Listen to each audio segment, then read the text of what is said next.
ये कहानी शुरू होती है एक गरीब किसान से। मदनपुर गांव में एक रामू नाम का गरीब किसान रहता था और उसकी पत्नी मीरा और उसकी बेटी लीला।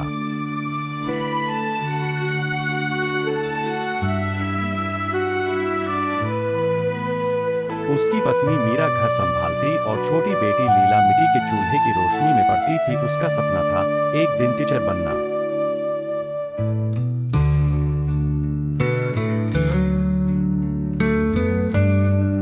रामू अपने परिवार के पेट भरने के लिए हर सुबह सूरज उगने से पहले रामू खेत में चला जाता। रामू एक बहुत ईमानदार किसान था।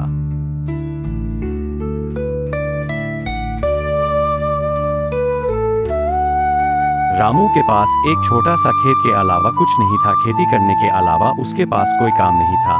वो अपने परिवार का पेट भरने के लिए बहुत मेहनत करता था।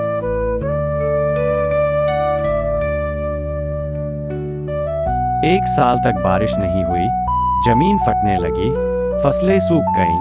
गांव के किसान गांव छोड़ने की सलाह करते हैं।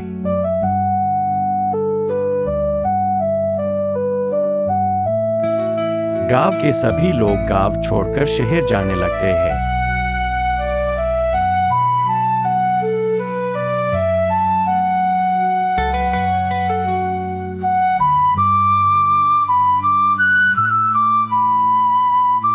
पर रामू रुका रहा। उसके पास एक चीज थी, उम्मीद, और एक छोटा सा थैला जिसमें उसने पिछले साल के कुछ बीज बचा कर रखे थे। ये बीज चमत्कारी है। उसने एक रात लीला से कहा, जो उदासी में अपनी कॉपी बंद कर रही थी, क्योंकि ये हमें सिखाते हैं कि हर अंत के बाद एक नई शुरुआत होती है।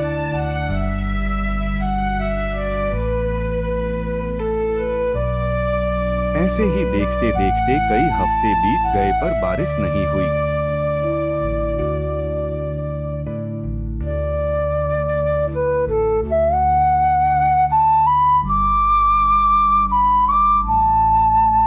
एक दिन सुबह उसने देखा जमीन से एक छोटी सी हरी कोपल निकल आई है। रामू की आंखों में आंसू थे, दुख के नहीं, उम्मीद के।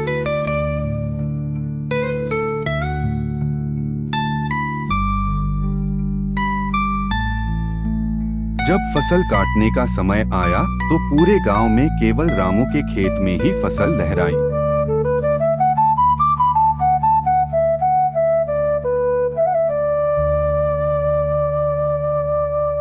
उसने अनाज बांटा, कुछ अगले साल के लिए बचा लिए और थोड़ा बहुत बेच कर लीला के लिए पहली बार किताबें खरीदी।